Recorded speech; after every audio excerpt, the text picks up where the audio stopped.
Buenas noches. Reciban ustedes un saludo cordial desde el equipo técnico institucional de la nueva Ley Procesal de Trabajo. Señor gerente del equipo técnico institucional de la nueva Ley Procesal de Trabajo, Orestes Cáceres Zapata. Señor doctor Luis Vinatea Recoba. Señor doctor Martín Burgos Zabaleta. Señores jueces supremos, jueces superiores especializados de paz letrado, personal jurisdiccional y administrativo de la Corte Superior de Justicia de Lima, Callao, Lima Sur y Lima Norte. El equipo técnico de implementación de la nueva Ley Procesal de Trabajo ha programado para el día de hoy una conferencia que hemos titulado La audiencia de juzgamiento en el nuevo proceso laboral. A la fecha, el proceso de implementación se viene llevando a cabo y ya hemos implementado los años 2010 y 2011, 11 distritos judiciales. Para el presente año, la nueva Ley Procesal de Trabajo se aplicará también en los distritos judiciales de Lima Sur, Lima Norte, Callao y Lima. El equipo técnico ha considerado como aspecto vital del proceso de la reforma laboral la necesidad de generar espacios para la capacitación de los operadores del nuevo ordenamiento procesal laboral. Esto es, dirigido a jueces, personal jurisdiccional y de apoyo para fortalecer y elevar el nivel académico para hacer efectivo el proceso de cambio. Consideramos que el reto que enfrenta la puesta en vigencia de la nueva Ley Procesal del Trabajo es grande y ella será asumida en tanto que se refuercen los conocimientos jurídicos a efectos de poder revertirlos en la administración de justicia.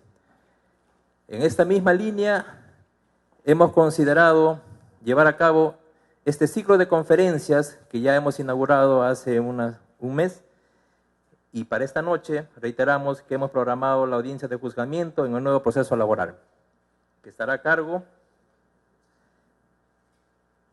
del doctor Luis Vinatea Recoba, quien es abogado recibido de la Pontificia Universidad Católica del Perú, tiene cursos sobre relaciones laborales en el Instituto de Cinea, Universidad de Bolonia, Italia, es máster en Dirección de Empresas de la Universidad de Piura, egresado del programa de alta dirección de la Universidad de Piura, miembro de la Sociedad Peruana de Derechos del Trabajo, profesor de Derecho Procesal Laboral y de Laboral en la Pontificia Universidad Católica.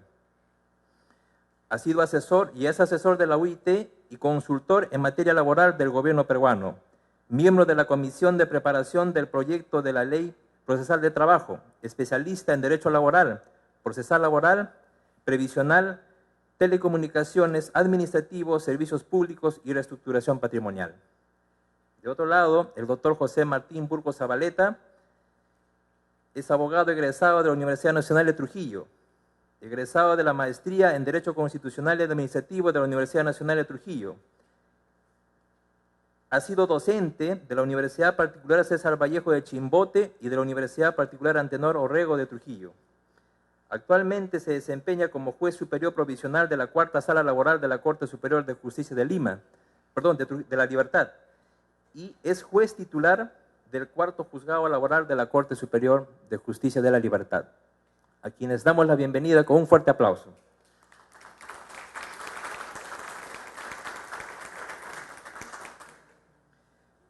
El primer tema está a cargo del doctor Luis Vinatea sobre la audiencia de juzgamiento en la nueva Ley Procesal de Trabajo.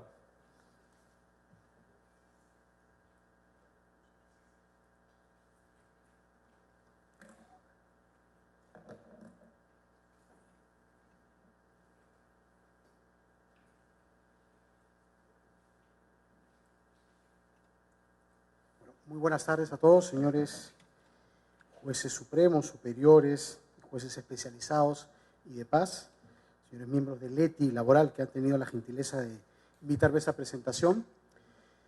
Y efectivamente, ¿no? La idea de esta actividad era compartir con ustedes algunas experiencias desde el punto de vista teórico y también desde el punto de vista práctico en relación a la nueva Ley Procesal del Trabajo. En lo personal, creo que buena parte de las innovaciones que tiene esta norma se deben atacar desde la perspectiva de la propia audiencia de juzgamiento, más allá de ciertas cuestiones estructurales que obviamente también son importantes. Pero tengo la impresión de que compartir con ustedes algunas experiencias, tanto en el plano teórico como en el plano práctico, como seguramente lo hará luego el doctor Burgos, va a ser de enorme utilidad porque, por lo menos en cuanto se refiere a mi experiencia en estos meses, o ya más de un año de aplicación de la ley, es en la audiencia de juzgamiento donde uno puede apreciar los cambios más importantes que ha introducido esta ley en materia de conocimiento y resolución de los conflictos en materia de trabajo.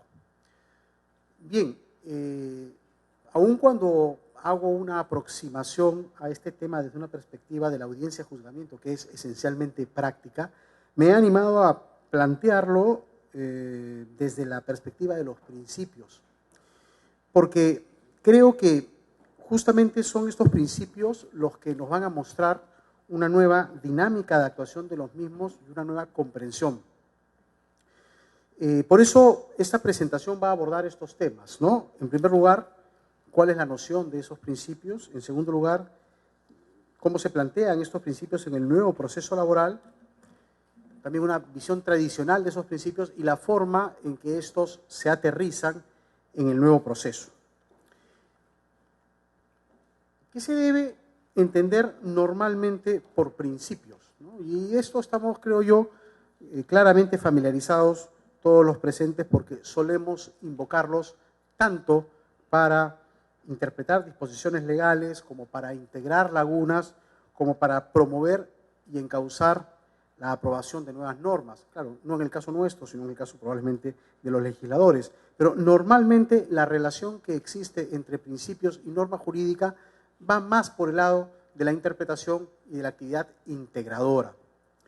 Sin embargo, estos principios también impactan en la forma de actuar que tienen los jueces en un proceso de trabajo y también tienen una importante trascendencia en la forma en que afectan el modo de llevar adelante los procesos laborales.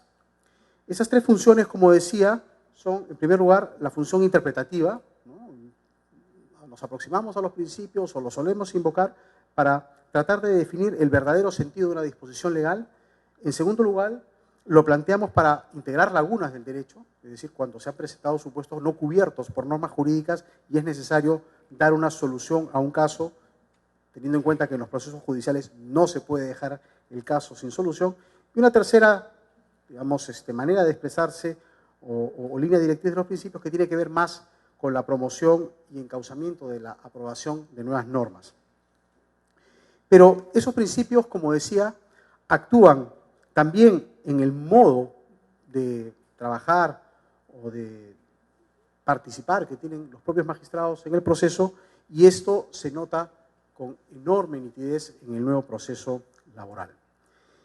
¿Cuáles son los principios de este nuevo proceso laboral? En verdad, si uno mira la lista de ellos, oralidad, concentración, celeridad, economía procesal, inmediación, veracidad, va a encontrar que todos ellos también están regulados por la Ley 26.636 y en general por normas procesales que suelen acogerlos. Sin embargo, creo que en materia de principios nos hemos encontrado siempre vinculados a la idea de principios como ideal. Es decir, todo aquello que quisiéramos que tenga un proceso, normalmente lo relacionábamos con una serie de principios que en muchos casos no se cumplen. Cuando uno, por ejemplo, analiza los procesos escritos y sus típicas formas de funcionamiento, se va a encontrar con que los principios sí, claro que están presentes y suelen ser invocados por quienes tienen que resolver en esos procesos. El problema es que muchas veces, y quizás con un poco de frustración, solemos comprobar que estos principios actúan de manera un tanto residual porque en la práctica las situaciones rebasan lo que quisiéramos que ocurra normalmente con el principio. Si, por ejemplo, quisiéramos analizar muchos procesos escritos a la luz del principio de oralidad, nos vamos a encontrar con que las notas de oralidad del mismo, no diré que son marginales o excepcionales, pero no van a ser la nota más característica del proceso, independientemente de que la norma que los diseñó los haya concebido como principios fundamentales dentro de ese proceso. Y es que, en buena cuenta, las circunstancias de orden práctico, la realidad, nos terminan enfrentando a una situación que pareciera ser para nosotros impensable, pero que se da. Y es que esas notas de oralidad van a estar presentes en cierto tipo de actuaciones, pero no van a ser la regla general en el proceso. No por lo menos en los niveles y con el grado de profundidad que probablemente muchos de nosotros quisiéramos. Si uno contrasta esto con lo que ocurre en un proceso como el nuevo proceso laboral, se va a encontrar con que la regla hoy es más bien que este sea plenamente oral. Luego nos vamos a dedicar un poquito a explicar qué cosa significa esto realmente, pero el contraste es bastante notorio. Lo mismo va a ocurrir, por ejemplo, con un principio como la inmediación, ¿no? Digamos, si bien es cierto, nadie niega, y yo soy de hecho testigo de muchos casos en los que el grado de involucramiento a través de la inmediación de los jueces ha sido notorio, también he sido testigo de muchísimos casos en donde la inmediación ha sido una figura excepcional dentro del proceso, lo que ha determinado que en esos otros casos uno se enfrenta a situaciones en las cuales nuevamente la inmediación no es la nota característica y por la falta de involucramiento, por las razones que fueran, ¿eh? Por la falta de involucramiento, finalmente las probabilidades de que los jueces tomen conocimiento de aquello que realmente deberían proponer las partes se limitan a cuestiones muy puntuales y el grado de percepción que hay en el proceso respecto de los hechos sobre los cuales se va a aplicar una norma jurídica es limitado. En algunos casos incluso ya involucrando oralidad o falta de oralidad más bien con inmediación, uno termina concluyendo que en los procesos escritos los hechos finalmente van a ser el resultado del relato escrito, lo cual en muchísimos casos no coincide con lo que verdaderamente ocurrió. Y cuando uno contrasta esta situación con el proceso de subsunción en el cual el juez tiene que aplicar una norma jurídica sobre un hecho, se encuentra con que finalmente la aplicación de la norma jurídica se hace respecto de unos hechos que más que hechos son el resultado formal de una institucionalidad que se da dentro del proceso. Eso no quiere decir que los procesos vayan a ser ineficaces. Lo que quiere decir, sí, es que esos procesos, pudiendo tener un sistema de verificación o información más cercana a los verdaderos hechos, no lo hacen por un problema más bien de tipo estructural. Lo tercero, la veracidad. ¿Presente en los procesos escritos y en los procesos orales? Sí, por supuesto, pero con un grado distinto como vamos a ver seguidamente. Economía procesal, un principio que termina siendo más bien una constatación de efectos, ¿no? En muchas ocasiones uno se encuentra con procesos en los cuales la economía procesal se invoca para dar solución a problemas puntuales, pero cuando uno mira la problemática estructural del proceso, tiene que caer en la cuenta de que buena parte de los procesos escritos terminan siendo afectados en términos de su duración y a pesar de que se hacen esfuerzos por economizar desde el punto de vista procesal, eso no termina ocurriendo o, en caso de que ocurra, el impacto real sobre el proceso es mínimo. Lo que se traduce en serios problemas de celeridad. Yo no tengo una data exacta del tiempo que toma hoy día un proceso en Lima, pero creo que buena parte de ustedes sabe que debe estar oscilando entre los 4 años hasta los 5 años, un proceso completo, ¿no? Y claro, yo creo que eso tiene que ver con varios problemas, ¿no? Pero uno de los principales es de tipo estructural. Yo hacía, en tono de broma, hace un tiempo una explicación de esto a un grupo de alumnos en la universidad y me parece que también en una conferencia, pero hacíamos el cálculo de cuántos actos de notificación habían en el proceso y cuánto tiempo tomaba notificarlos y comprobábamos que más o menos estábamos hablando de cerca de 700 a 900 días solamente en actos de notificación. Y lamentábamos que más fueran hábiles, ¿no? Entonces, hay un problema de estructura que explica esto, pero que finalmente impacta en un principio que teóricamente debería funcionar y no termina funcionando. Entonces, uno de los principales problemas del proceso, la falta de celeridad. Se busca que los nuevos procesos de la nueva ley lo solucionen, sí, pero pueden haber, y ya luego lo veremos, diversos factores que terminan afectando este principio. Lo concreto es que en su enfoque estructural, el nuevo proceso regulado por la nueva ley tiene claves que postulan o permitirían procesos más rápidos.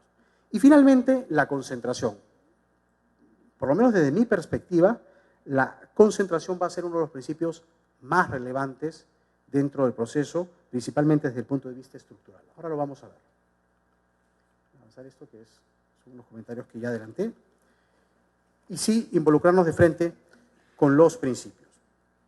La inmediación. Creo que todos estamos familiarizados con este principio y uno podría decir que desde el punto de vista tradicional, esta implica una estrecha relación que debe existir entre el juez y las partes, así como entre aquel y los medios probatorios. Creo que para nadie es un secreto que la definición de inmediación, ya desde la perspectiva puramente procesal, es la que acabamos de hacer.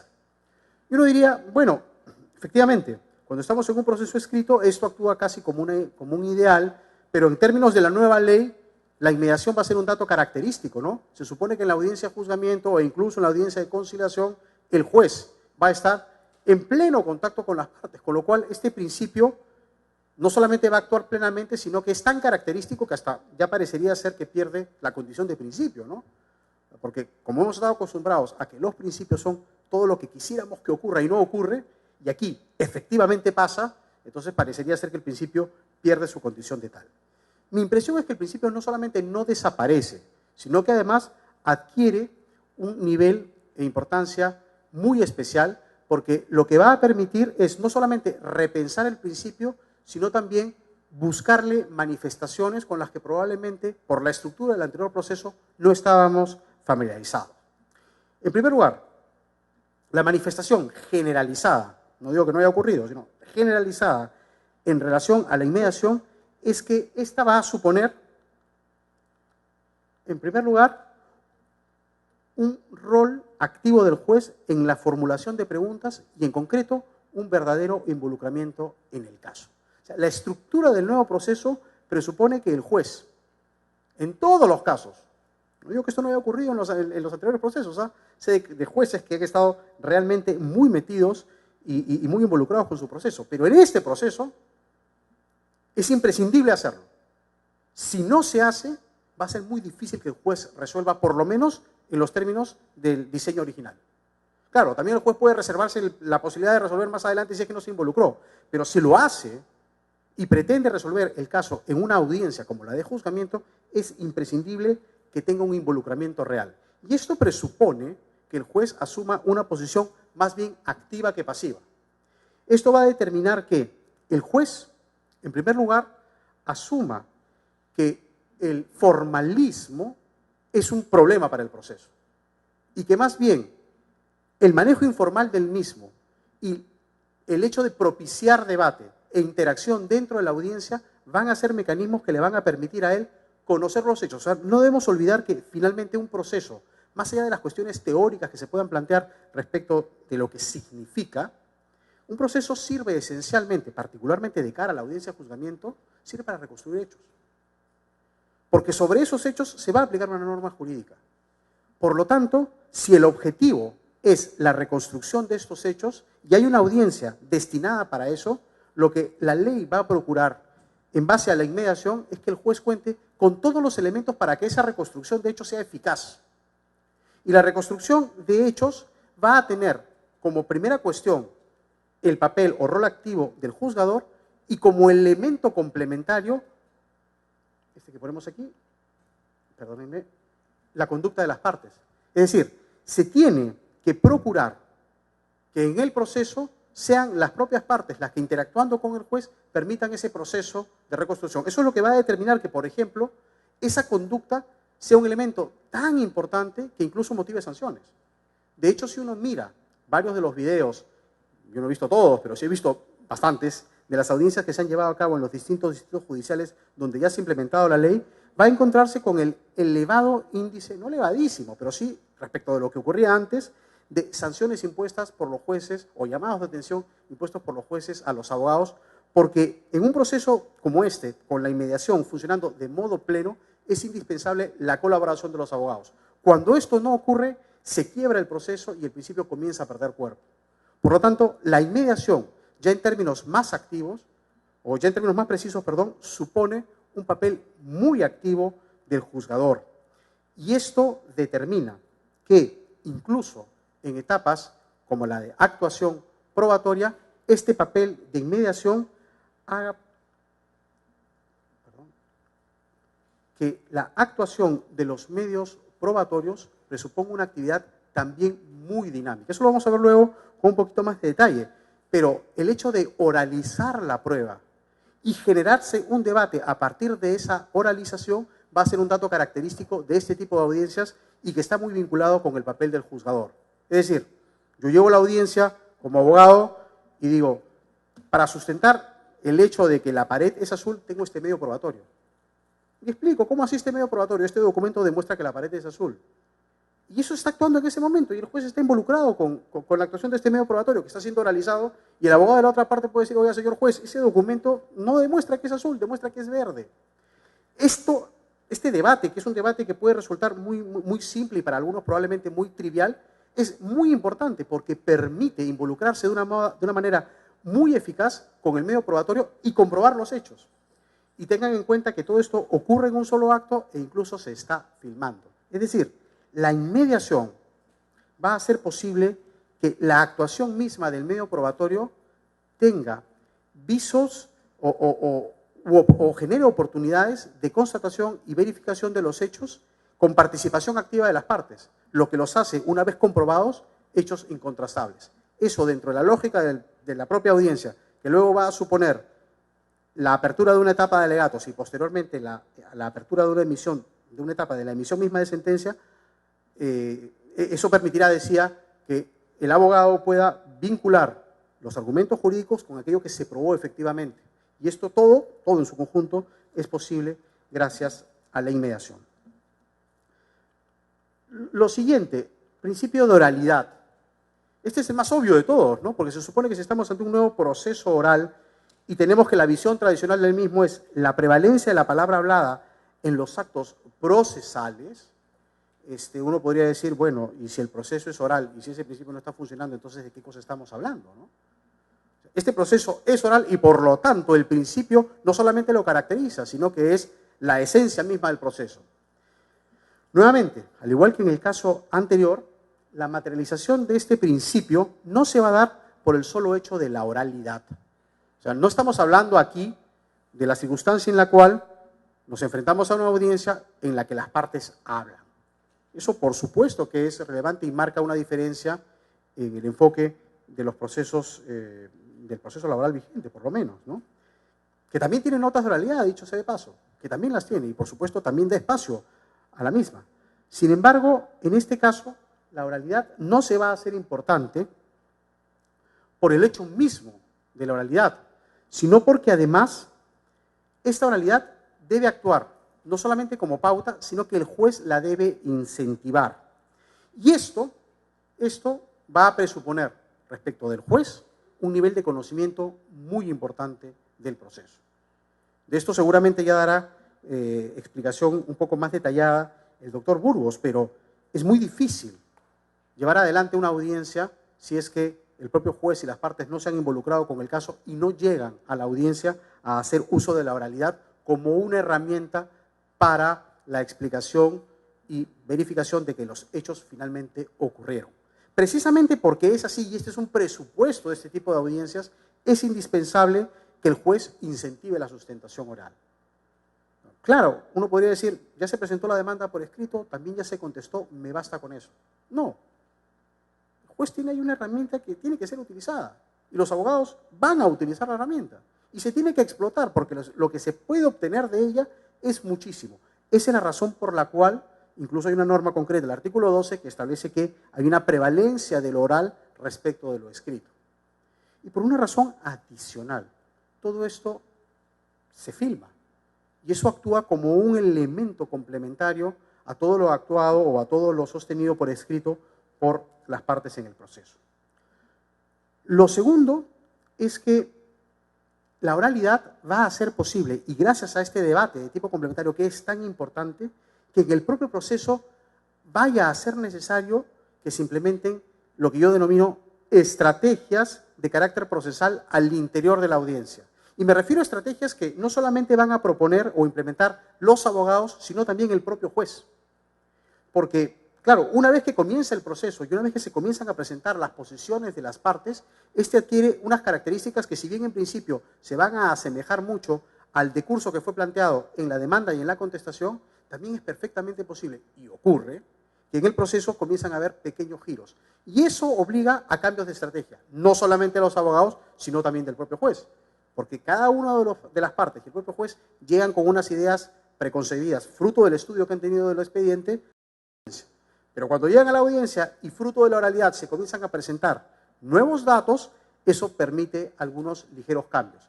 Claro, el hecho de que se introduzcan esos pequeños cambios no está exento de las limitaciones o garantías que deben haber dentro de un proceso. Por ejemplo, hace un tiempo debatíamos con un grupo de jueces la posibilidad de que por escrito se varíe una demanda, o perdón, de que verbalmente en la audiencia se varíe una demanda. Eso, pues, en la medida que podría terminar afectando el derecho de defensa de la otra parte, tendría que ser eliminado. En lo personal, yo pensaba, por ejemplo, que esos casos no deberían ser admitidos. Pero, vamos a ver, en la medida que la oralidad está planteada como principio y es posible modificar ciertas reglas, mejor dicho, ciertos planteamientos escritos, y estos en lo accidental no afectan ninguno de los derechos fundamentales de las partes, sería posible admitirlos, pero siempre dentro de esas limitaciones. Lo que quiero dejar en claro es que la superposición entre lo escrito y lo oral es un presupuesto que reconoce la ley.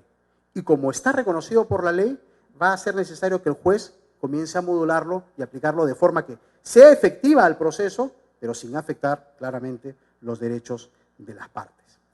La tercera cuestión, que comienza ya a manifestarse de manera muy interesante, sobre todo a nivel de resoluciones, es el hecho de que esa oralidad también debe ser valorada por el juez. Uno de los elementos más importantes que trae este proceso es que buena parte de la riqueza del proceso de conocimiento del juzgador respecto de lo ocurrido en la realidad se da a través de la oralidad. Y esto funciona, yo no les voy a decir que mágicamente, pero funciona. Es sorprendente ver cómo en una audiencia se introducen una serie de datos e informaciones adicionales que contribuyen a formar un juicio para el juzgador. Y si bien es cierto, buena parte de la decisión se basa en la estructura tradicional de los medios probatorios, esos medios probatorios son aprehendidos de mejor modo o de forma más completa por el juzgador a partir de la actuación oral de las partes. Y eso tiene que ser reflejado. Y tiene que ser reflejado en la resolución, lo cual no es sencillo. Pero hay formas de hacerlo. Y lo que la experiencia viene demostrando es que las resoluciones judiciales terminan siendo un poco más pragmáticas. Es todo un proceso. Yo he visto sentencias que están, a pesar de haber sido emitidas en un proceso oral, tremendamente vinculadas al esquema tradicional del proceso escrito. Pero esos mismos juzgadores que he visto que estaban originalmente alineados con este modo de hacer las cosas que era el que tradicionalmente hacían y que yo podría haber hecho luego, si hubiera sido juez, luego de tantos años de involucramiento con un proceso escrito, he visto cómo estos mismos jueces han ido ya evolucionando en los términos de la nueva ley y han comenzado a simplificar sus razonamientos y adaptándolos a este proceso de toma de conocimiento de datos por efecto de la oralidad. Y las sentencias tienen un efecto, o incluso una redacción y una estructura distinta, lo cual grafica y hasta ratifica, diría yo, la novedad de incorporación de la oralidad como un elemento fundamental en el proceso de valoración que tienen que hacer los jueces para decidir sus fallos y resolver los casos, ¿no? Y la cuarta cuestión vinculada con la oralidad es esta idea de actuación libre de los medios probatorios. Los ritos y los rigores a los que tradicionalmente estuvo vinculada la actuación de medios probatorios en el proceso escrito, aquí son dejados de lado y de manera bien dramática, ¿no? Uno de los casos más saltantes de esto es la revaloración o la reconsideración de las pruebas testimoniales y de las declaraciones de parte. Es sorprendente ver el número de procesos que termina siendo sentenciados en un sentido u otro gracias a la actuación de medios probatorios como el interrogatorio de testigos. Tradicionalmente la prueba testimonial fue dejada de lado o en todo caso subvalorada en un proceso escrito, primero porque estaba sujeta a un rigor incluido dentro del pliego interrogatorio, y segundo, porque el proceso de apreciación de esa prueba en el tiempo se daba de una manera tal que hacía que el juez normalmente tuviera que dudar de la prueba. Claro, transcurridos 3 años después de que se actuó la prueba testimonial, las probabilidades de que el juez le preste credibilidad a esto eran muy reducidas. Hoy día, una actuación frontal previa a la emisión de una sentencia en una libre de formalidades y en un interrogatorio directo y frontal, muy horizontal, entre juez y testigo y abogados y el testigo, permite que los jueces obtengan muchísima información y se formen juicios respecto de ciertos hechos en los que los testigos son ofrecidos como medio de prueba. De hecho, yo he tenido 2 procesos judiciales muy importantes en los que la actuación definitiva de la prueba testimonial fue la que determinó que ese proceso sea sentenciado en un sentido.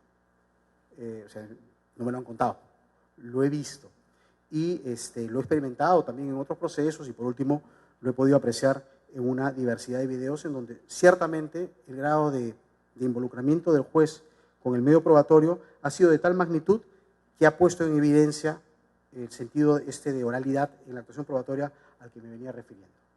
El tercer principio, que es para mi gusto, por lo menos es el que más me interesa y el que más atractivo tiene para mí, es el de la concentración.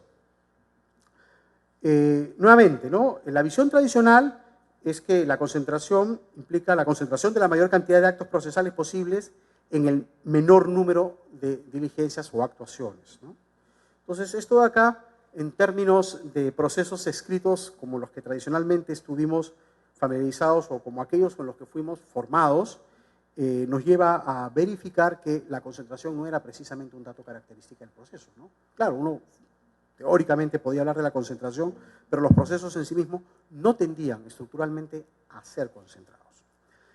La concentración en este proceso sí es un dato estructural y característico en la nueva ley. Y en este caso se va a materializar, a mi juicio, no solamente en el hecho de que la actividad de conocimiento para juzgar se haya concentrado en una audiencia en particular, como es la audiencia de juzgamiento, sino que dentro de ella, a partir de este principio, tienen que ocurrir ciertas cosas. Es decir, la concentración de la audiencia para que permita el libre funcionamiento de la confrontación de posiciones, la señalación de los hechos en materia de prueba, la actuación misma de los medios probatorios, los alegatos y la sentencia, presupone que el propio juez y los abogados hayan diseñado su actuación y sus estrategias de forma tal que todo eso pueda ocurrir en la audiencia. Y esto es muy importante, porque la audiencia podría ser un verdadero desastre dependiendo de cómo la enfoquen los abogados y cómo la enfoque el propio juez.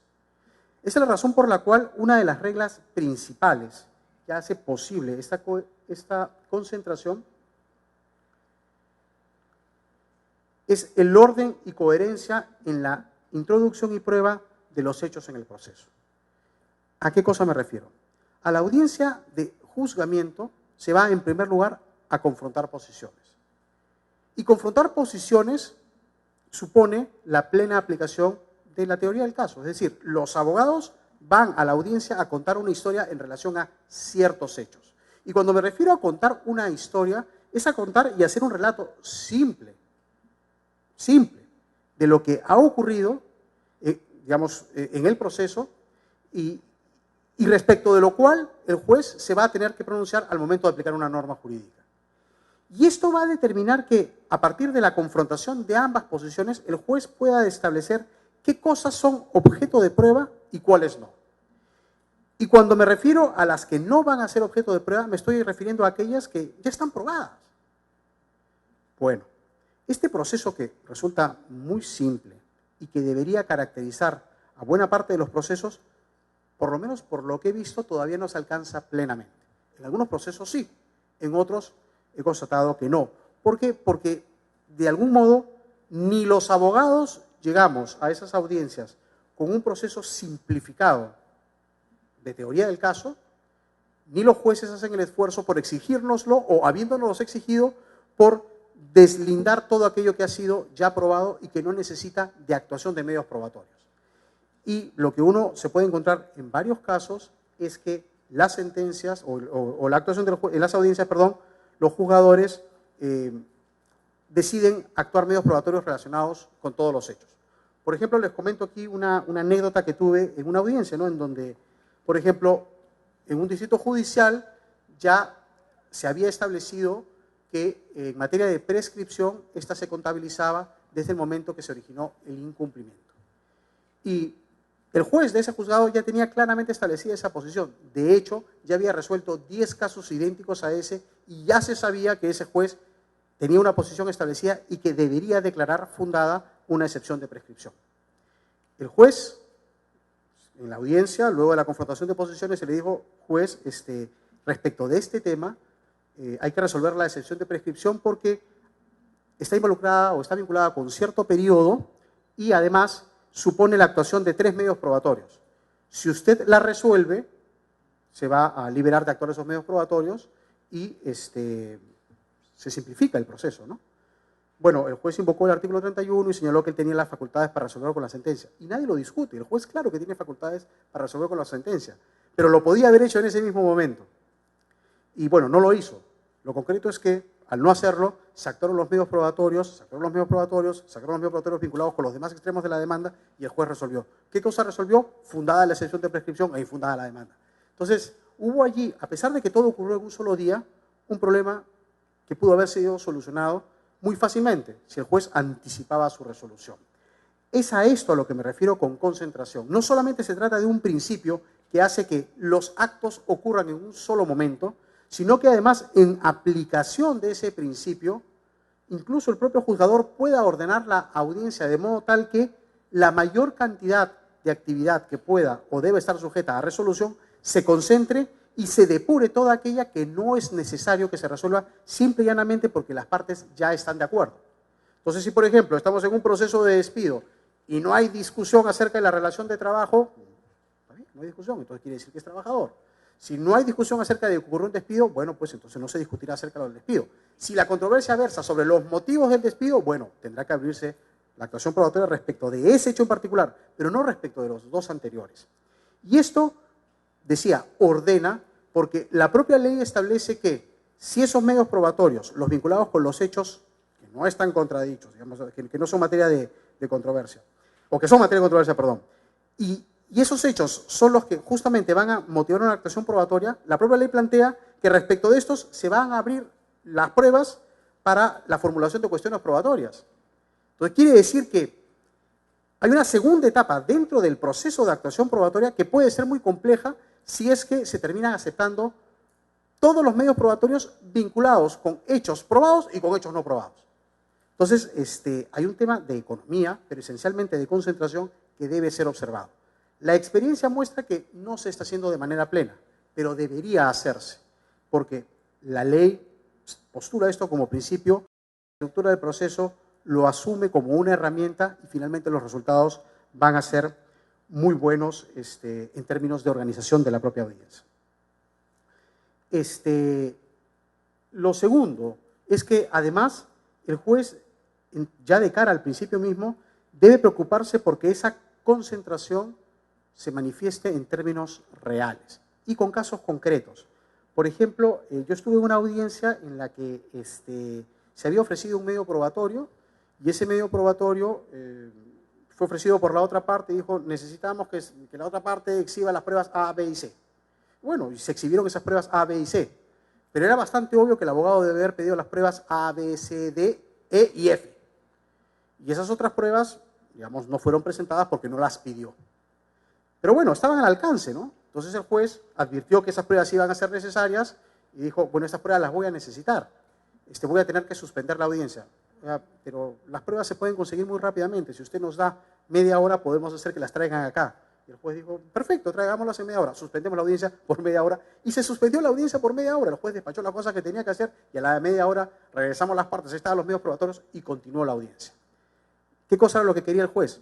Que esa audiencia se concentre en la actuación de los medios probatorios allí mismo para él poder resolver cosas que en efecto ocurrió. Entonces, El juez, en este caso, utilizó las facultades, fue muy simple, actuó el sentido común y logró su objetivo. Nadie se vio afectado, el medio probatorio se actuó y el juez pudo tomar una decisión haciendo uso, nuevamente, de un principio y de cierta flexibilidad que, por supuesto, supuso la plena colaboración de las partes.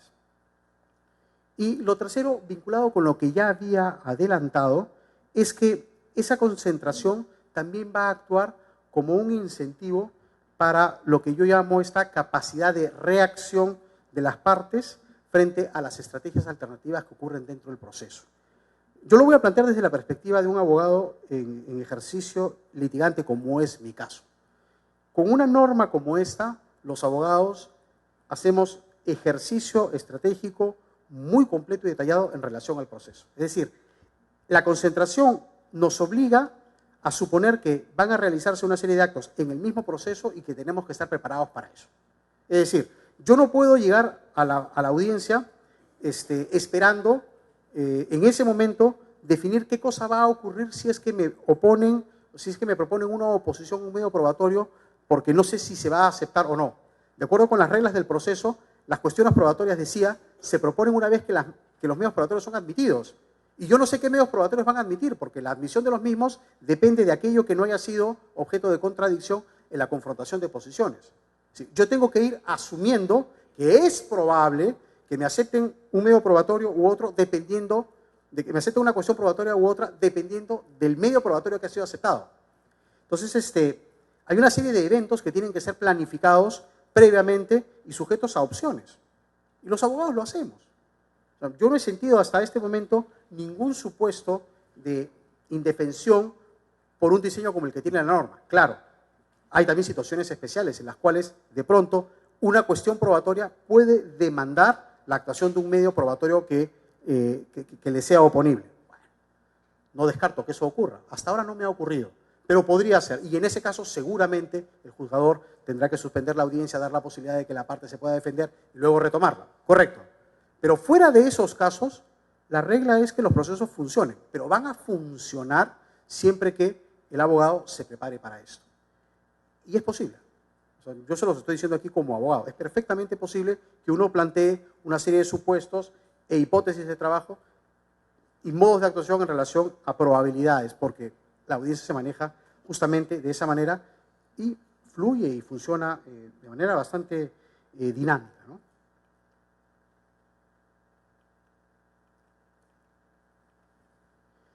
Celeridad y economía procesal. Este es uno de los principios probablemente más invocados de cara a la estructura del proceso escrito, pero bien vale la pena tenerlo en cuenta porque en por lo menos se esperaría que no sea uno de los problemas. Ahora les diré que puede serlo, dependiendo de las condiciones en las que se tenga que finalmente administrar justicia. Pero la visión tradicional de este principio es que debe haber un desarrollo rápido de los procesos a través de mecanismos como la reducción de plazos y la simplificación de la estructura del proceso. Disminuir los gastos que conlleva el proceso para los justiciables y evitar el desperdicio de recursos, en este caso tiempo, dinero y esfuerzo. Vamos a ver, desde el punto de vista estructural, creo que aquí hay un dato bien importante respecto de la estructura del proceso escrito. Esto lo he explicado en otra presentación y básicamente se reduce en lo siguiente, ¿no? En el proceso escrito, el proceso de alguna manera va hacia las partes. ¿Cómo? A través de los actos de notificación. O sea, ¿cómo me entero de lo que pasa en el proceso? Bueno, me notifican. Y si no me notifican, se afecta mi derecho de defensa. Eso va a determinar, a pesar de lo simple que es, que el proceso tenga una estructura tal que en circunstancias o contextos de crisis de administración de justicia hacen que los procesos duren lo que duran. Yo les hacía el cálculo, ¿no? 600, 900 días, no interesa. Si consideramos que son días hábiles y que esos son solamente tomados por un proceso para actos de notificación, estamos en un rango de 2 a 3 años de demoras general únicamente por actos de notificación. Y ese no es un problema de la justicia, no, es un problema de estructura. Claro, si a ese problema de estructura se le agregan las condiciones complejas en las que se tiene que administrar justicia en el país, entonces tenemos un resultado como ese. Esta ley plantea un esquema distinto y dice, no, el proceso, salvo en el primer acto, que es el de notificación de la demanda, no tiene por qué ir a las partes. más bien que sean las partes las que vengan al proceso. Y eso es lo que va a determinar que una vez que el demandado es notificado con la demanda, se le cita a una audiencia de conciliación, hablo del proceso ordinario, ¿no? A una audiencia de conciliación en donde se le notifica que tiene que conciliar. Y si no se logra esa conciliación, bueno, presente el escrito de contestación. Y en ese mismo momento se admite el escrito de contestación, se le notifica a la otra parte y se le cita para una audiencia que va a tener lugar después. Si uno mira todo el flujo, en principio ese proceso podría tener un solo acto de notificación. Ahora, podrían haber más, de hecho en la práctica viene mostrando que hay más, pero estos de acá han sido de alguna manera simplificados enormemente por el uso del correo electrónico, de los medios electrónicos como forma de notificación. Pero más allá de la utilización de los medios electrónicos, noten ustedes que desde el punto de vista estructural sí hay una diferencia importante. Aquí el proceso va a las partes y en el de la nueva ley son las partes las que van al proceso. Eso, salvo situaciones especiales, como por ejemplo el caso de una denuncia civil o de pronto alguna discusión que hace posible que se conceda un plazo adicional y por lo tanto se tenga que reabrir el debate y generar nuevas notificaciones, salvo esos casos, la estructura misma del proceso va apuntando a que el hecho de que tengan que ir las partes hacia él reduce de modo significativo los plazos. Ahora, eso, digamos, ¿tiene garantía de infalibilidad? No, por supuesto que no, porque perfectamente podría ocurrir que las condiciones en las que se administra justicia en un determinado lugar hacen que el juzgado esté abarrotado. De pronto ocurre una situación de crisis muy compleja y resulta que en una localidad hay 2.000 trabajadores despedidos y los 2.000 presentan un reclamo. Y además de manera individual. No hay manera de que ese juzgado, si es el único juzgado, pueda solventar todos estos casos de manera razonable y en tiempos cortos, ¿no? Entonces, si bien es cierto aquí, en este nuevo escenario que acabo de pintarles, un juez tiene una herramienta como la nueva ley que puede ser desde el punto de vista estructural muy eficiente para solucionar las cosas, cuando se encuentra con 1.000 procesos, lo más probable es que admita la demanda ahora, cite a una audiencia dentro de 2 o 3 meses y luego a la otra audiencia dentro de 6 o 7 meses y al final del día tengamos, en términos de duración, un periodo también muy largo que va mucho más allá de lo que plantea la ley.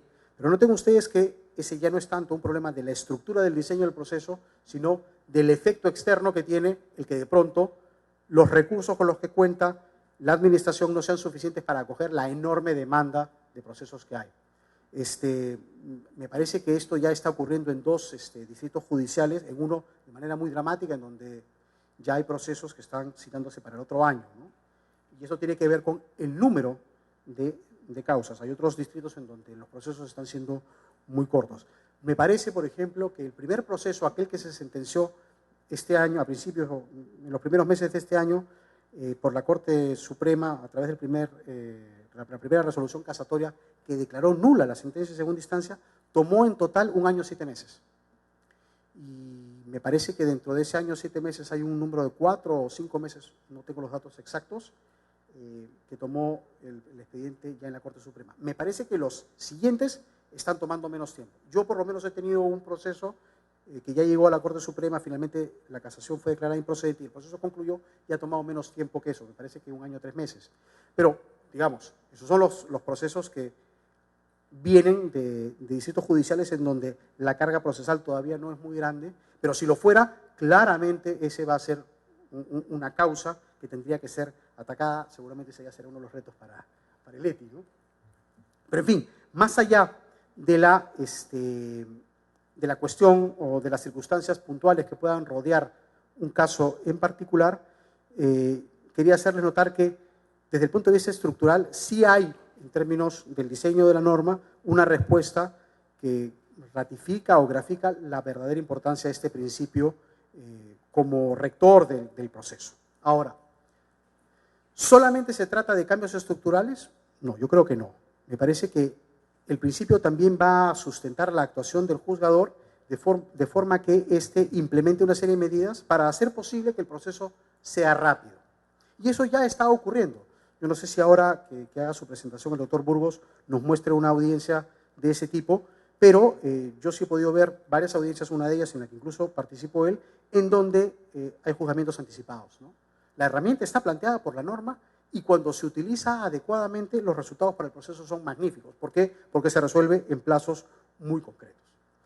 Lo segundo es que debe haber una evaluación rigurosa de la procedencia de las impugnaciones, ¿no? No digo que se tengan que declarar infundadas todas, pero en verdad hay que valorarlas adecuadamente porque en un esquema como el que tenemos hoy, la declaración de nulidades genera un impacto bien complejo en la estructura de ese tipo de procesos, ¿no? Cuando, claro, también puede haber procesos que estén muy mal llevados y ciertamente hay que declarar las nulidades correspondientes, pero si esto no ha ocurrido, es muy complejo y los efectos para el proceso son muy malos cuando se terminan declarando nulidades que podrían haber más bien motivado una resolución por parte de quien está revisando la resolución, ¿no? Yo me imagino que, por ejemplo, en el caso de ciertas casaciones en las que la Corte Suprema puede actuar como sede de instancia, en aplicación de los principios que hemos mencionado, convendría que lo haga siempre que haya las condiciones como para que se pueda emitir una resolución, porque el efecto de anular tiene, digamos, diga que va a actuar un medio probatorio y no lo lleve a la audiencia, o basta con que lo lleve y no se puede abrir el medio probatorio. Es decir, cuando los abogados y las partes no colaboran en la audiencia, los efectos de esta pueden ser su dilación. Y la dilación de una sola audiencia tiene un impacto en todo el despacho del juez. Y esto de acá me parece que tiene que ser neutralizado de modo eficaz con la imposición de sanciones. Yo he comenzado a ver que los jueces ya la están utilizando y eso tiene una razón de ser. Tiene que ver con el tipo de proceso y seguramente con objetivos como este. Y en cuarto lugar, el énfasis en las formas alternativas de conclusión del proceso.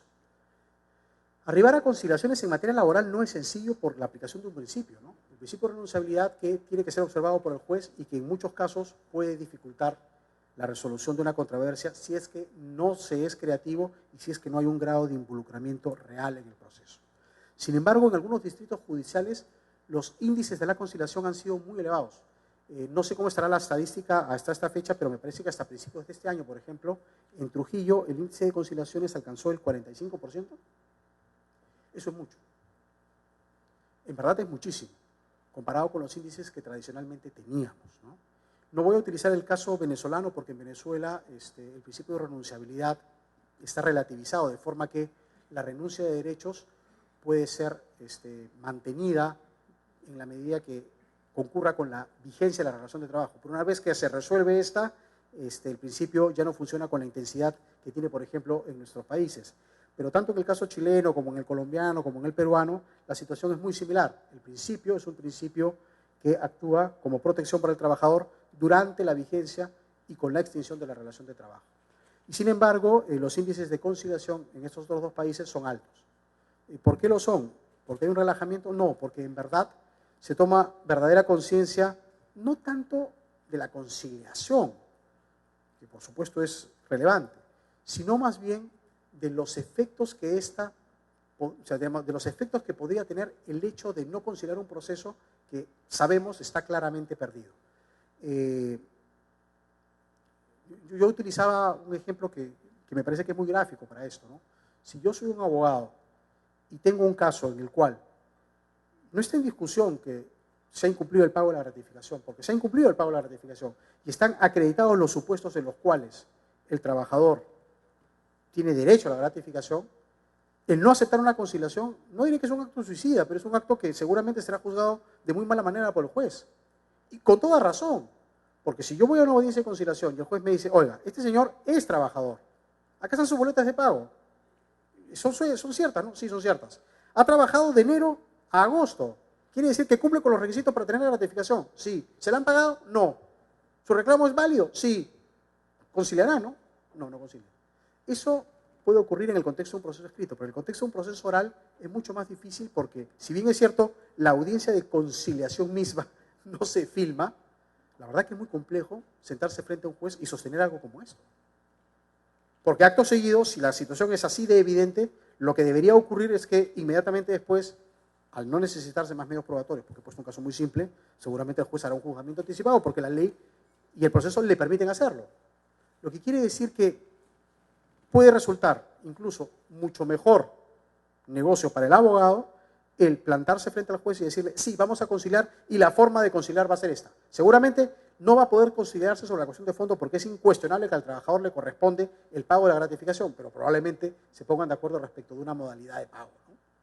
Y seguramente el juez la propiciará porque lo que necesita es salir de este proceso porque se soluciona el conflicto y el impacto que eso va a tener en su despacho va a ser muy bueno, porque un proceso en su etapa resolutiva toma tiempo. Una audiencia le puede tomar a un juez hora y media, 2 horas, 3 horas, dependiendo de la complejidad del caso. Y créanme que, por lo que he podido ver, esas 3 o 4 horas se convierten en indispensables para el juzgador. Lo que significa que las formas alternativas de solución del proceso se convierten en un elemento muy importante para regular el funcionamiento de los despachos, pero fundamentalmente para mostrarse como una alternativa muy eficiente para la solución de los procesos. Yo tengo mucha confianza en esto. Todavía esto es incipiente porque en algunos distritos vienen funcionando muy bien, el que acabo de mencionar, pero hay otros en donde los índices de conciliación están entre el 6 y el 8%. Igual sigue siendo un montón respecto de lo que había tradicionalmente, pero me parece que es poco en relación a lo que se espera de esta norma, ¿no? Para ir concluyendo, el principio de veracidad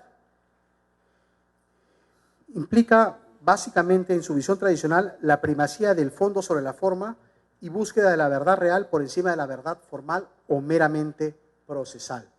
Este principio es un principio que curiosamente es muy invocado en los procesos escritos.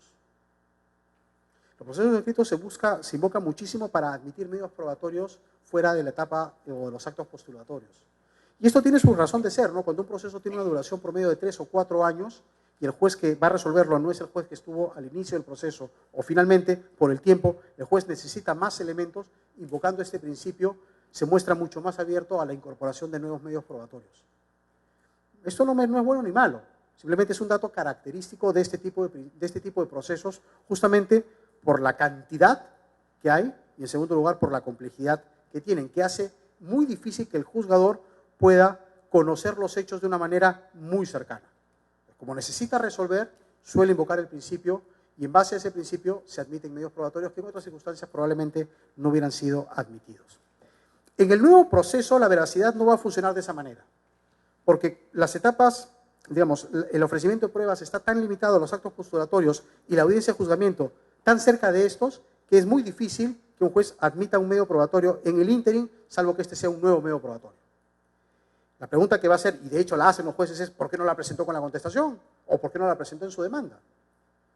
Esto ocurre porque el proceso es tremendamente concentrado. Entonces ya no se necesita invocar el principio para admitir más medios probatorios. Entonces uno se preguntará, ¿y entonces cuál es la manera de funcionar de este principio? Bueno, yo creo que es una manera un poquito más sofisticada, ¿no? Y tiene que ver con la manera en que el juez afronta el análisis de los hechos.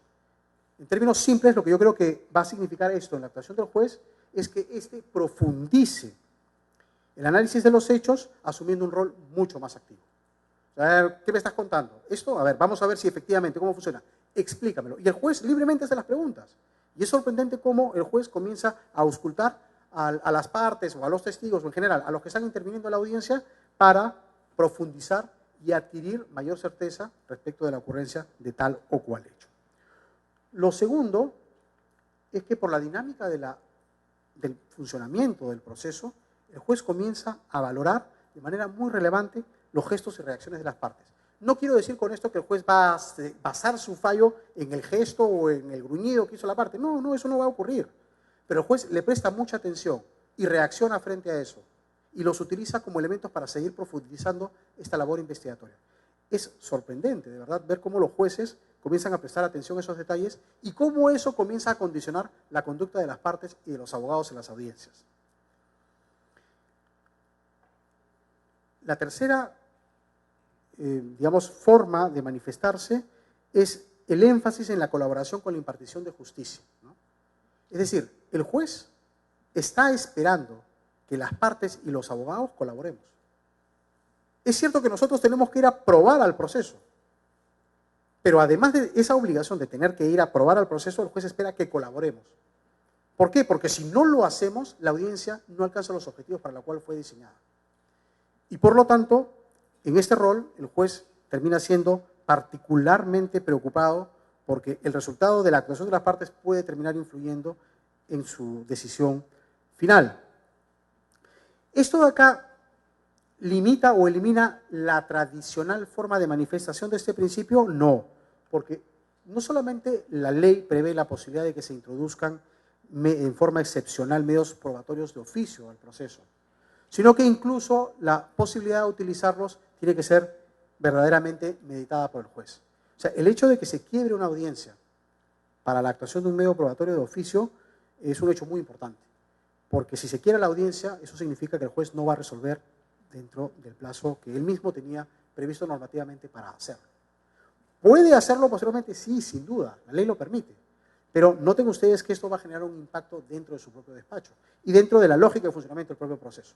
Por eso es que no diré que los medios probatorios de oficio se convierten en residuales, no.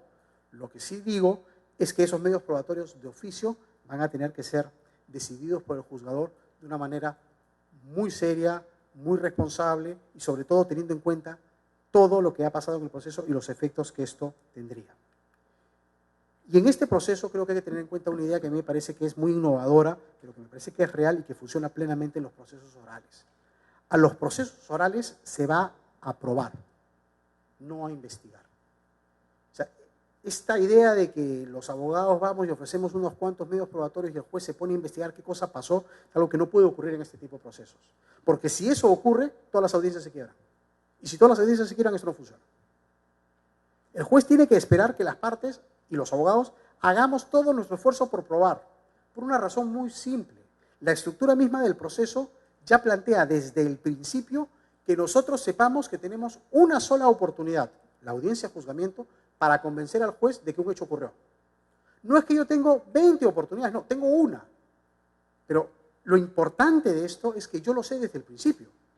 O sea, yo tengo que diseñar una estrategia y tengo que trabajar como abogado para llegar a la audiencia, a esa única que tengo, a aprobar.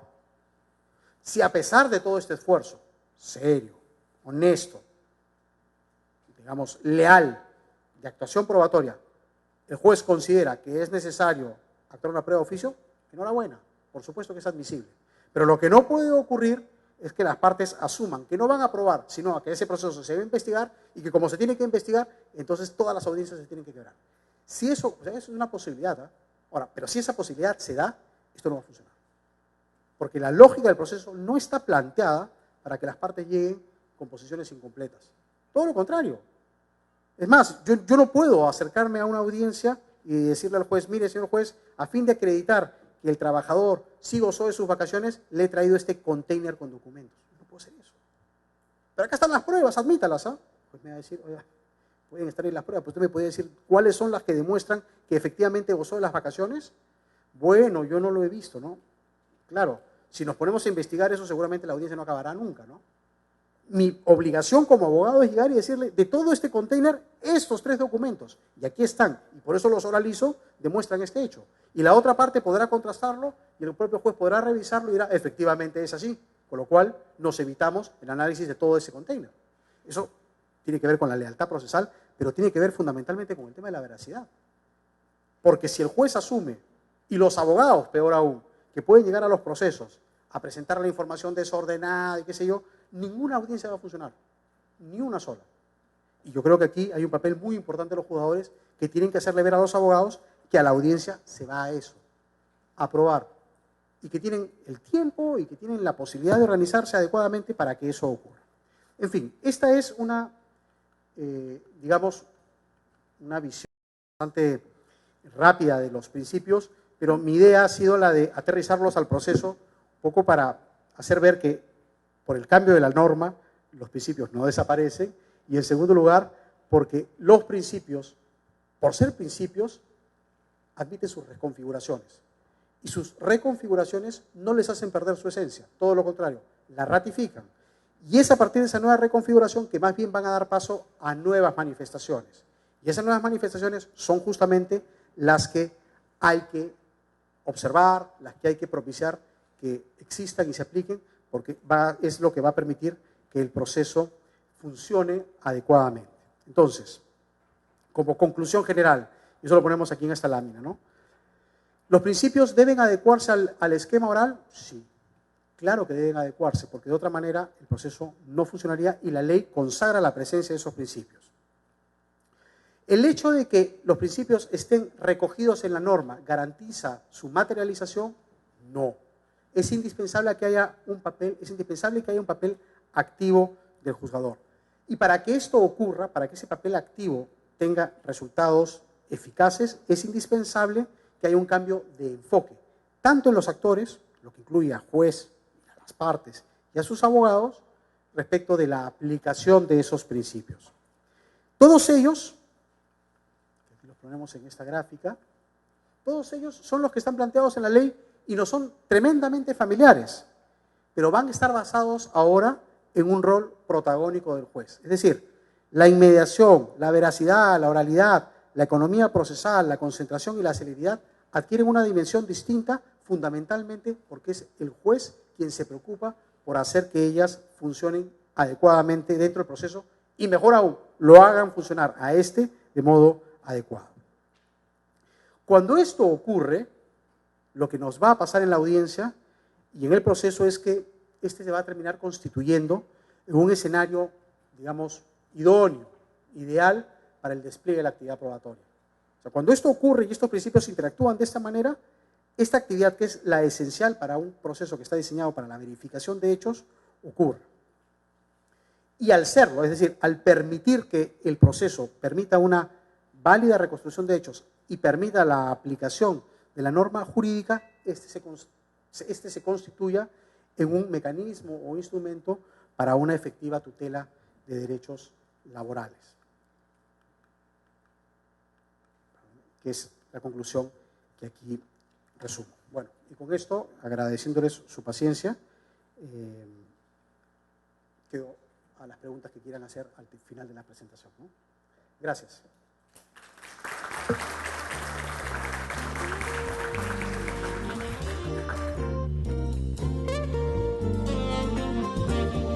Agradecemos al doctor Luis Minatea Recoba exposición.